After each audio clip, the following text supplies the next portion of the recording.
My Borrowed Son. Chapter 19. Weirdness in the Walls. For the past 2 weeks, persistent thoughts continued to nag at the young teen. Everything he did seemed to bring up the most peculiar sensations and odd thoughts. Something about that lunch with his mom continued to bother Parker. Why did she seem nervous? Where had that drill bit come from, if not from her toolkit? Did Parker really see a shadow that night when the power in his miniature house started flickering? The whole thing felt surreal. Confusion clouded every thought and made everything feel off. The entire time, the little boy found himself drawn to the curiousness of the wall. Parker knew, as well as any young boy, how houses were constructed. There was drywall, and support beams, and load-bearing walls, as well as dozens of cords and electrical connections, along with pipes that filled the spaces a normal person couldn't see.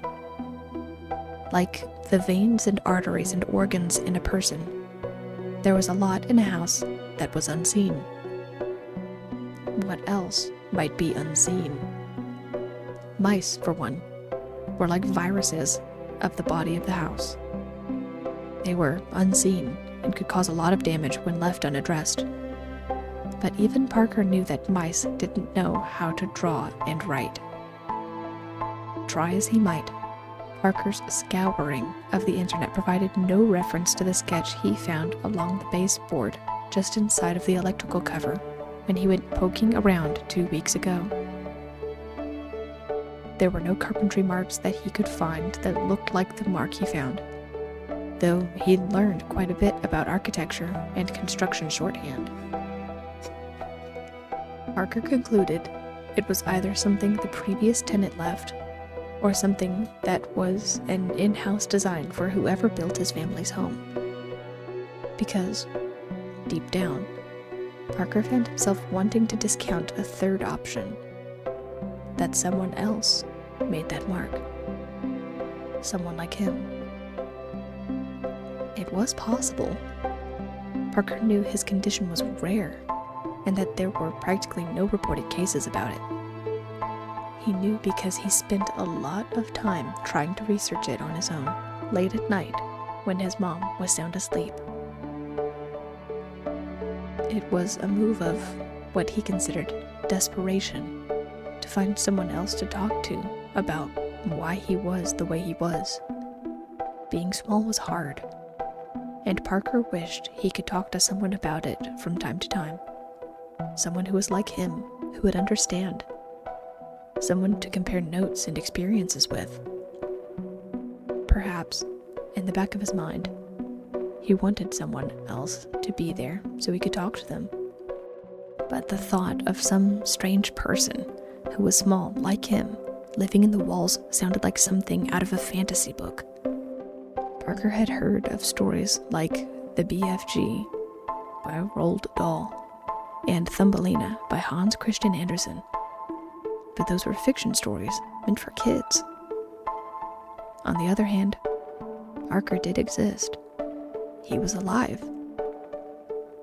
And he was approaching 4 inches tall now, with all of his recent growth spurts. So, didn't that mean that those stories could have pulled from a realistic source?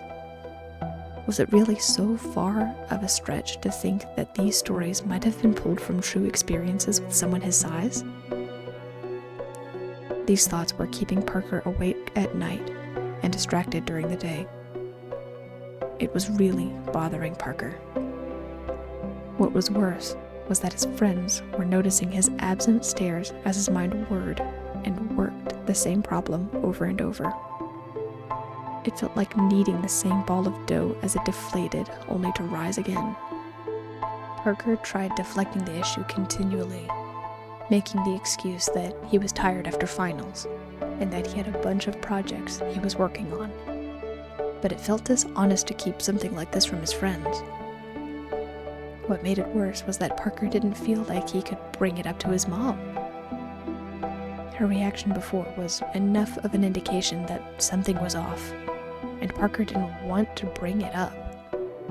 It felt weird talking to her about it now if he was being honest with himself. Parker's friends were really thoughtful and considerate, especially Selena, who was calling more frequently to check up on him. It was a nice distraction. Sadly, it wasn't enough to draw Parker away completely from the nagging sensation that he was missing something important. So, finally, he had enough. Parker needed to know. He needed to know why the darkness of the wall felt alluring. He needed to know why these sensations were infecting his mind. He needed to know if he was missing something. So, nearing midnight, when his mom was asleep, Parker decided he needed to act. He forced himself out of bed and pulled up some already dirty clothes, so his mom didn't suspect he was up when he wasn't supposed to be. There were a few tools that Parker just felt were necessary that he shoved into his backpack, like a spare thumbtack, string, a safety pin, and a spare battery for his flashlight that he pulled onto his shoulder. Trembling with anticipation, Parker tiptoed out of his little space to the line affixed to the back of the table.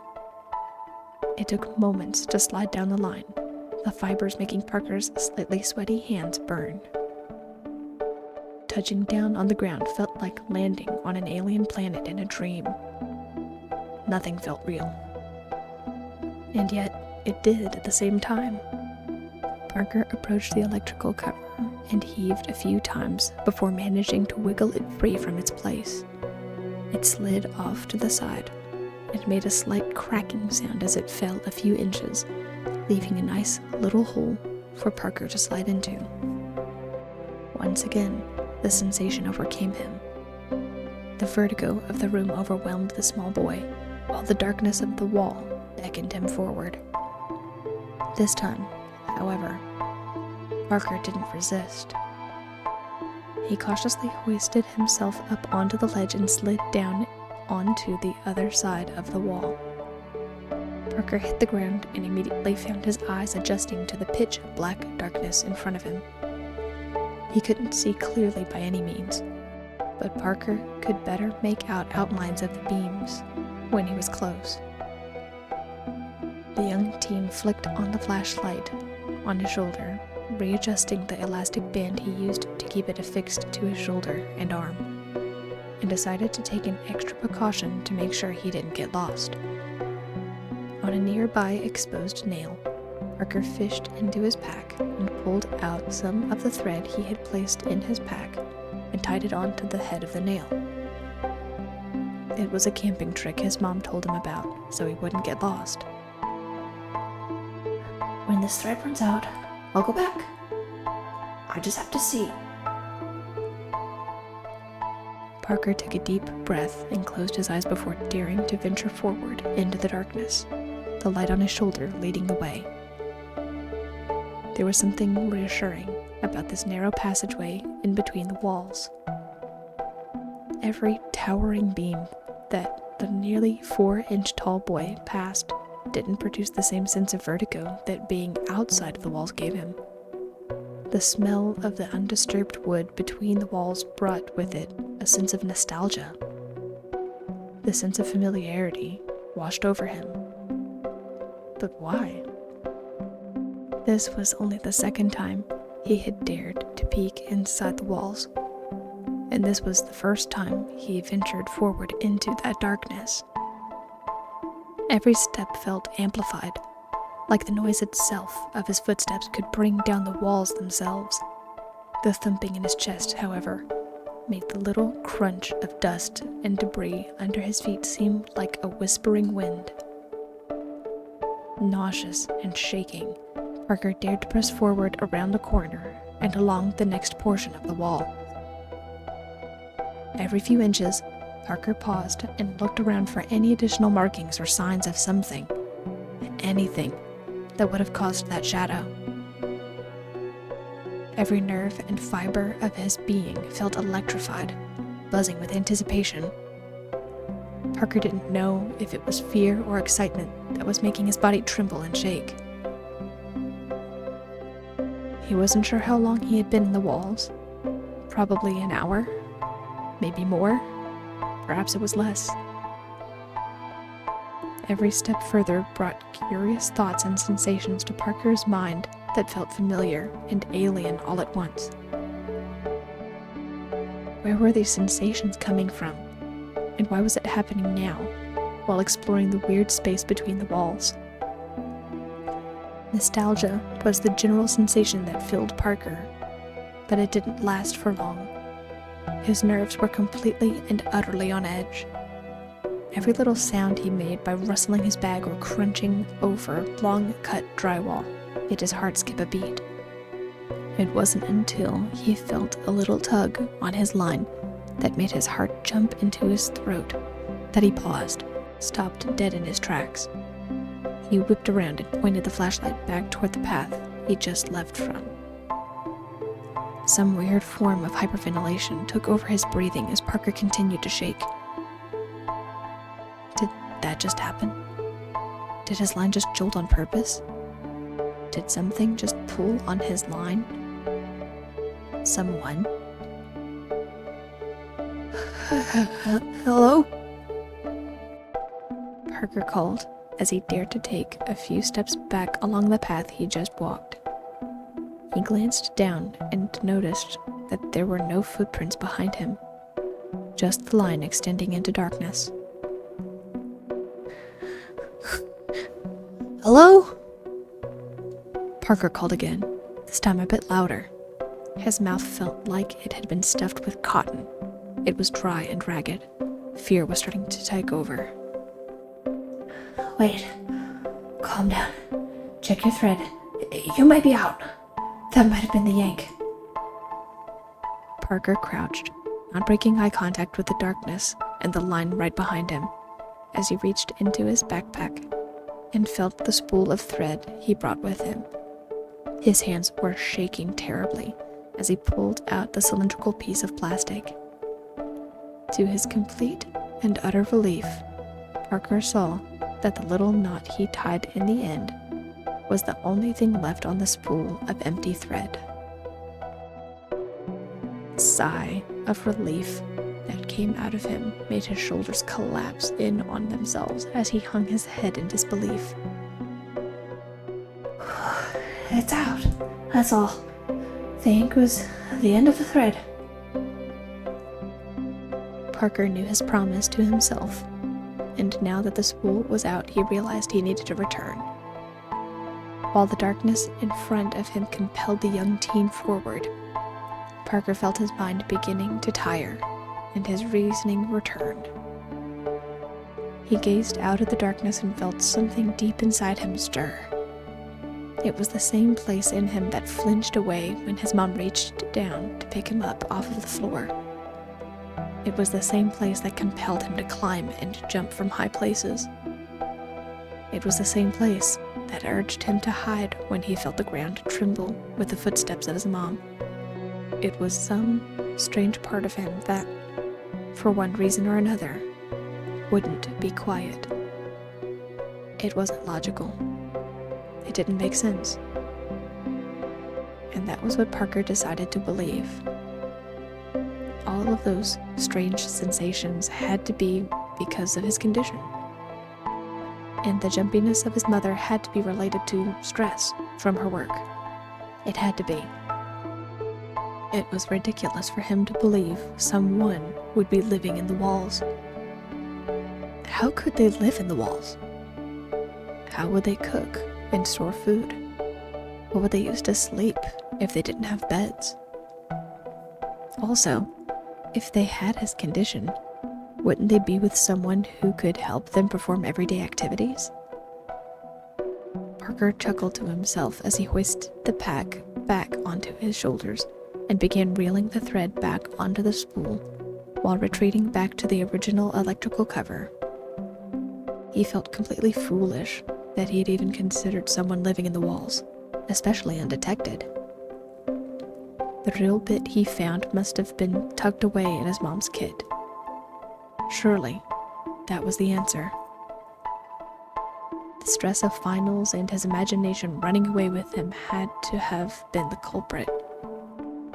Deciding he needed a little more sleep and a bit less exciting television and stories before bed, Parker ventured back outside of the walls and shimmied back up the line toward his home. The bed that awaited him was a welcome sight.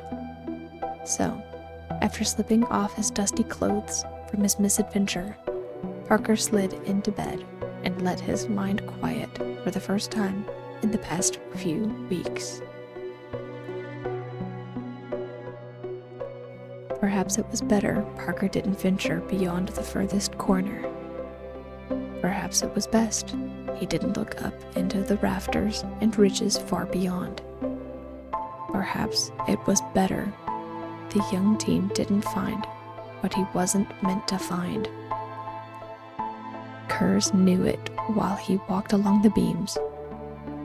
He was on his way back from the kitchen after borrowing some sugar, salt, and a few other odds and ends for his personal stores. It was in that darkness that he noticed a light far below him, walking along the walls. Kurz immediately extinguished his own light and followed along the path, realizing immediately that the form below was Parker, the borrower boy who thought he was a human. For a while, the experienced borrower debated on whether or not now was the time to introduce himself to the young teen.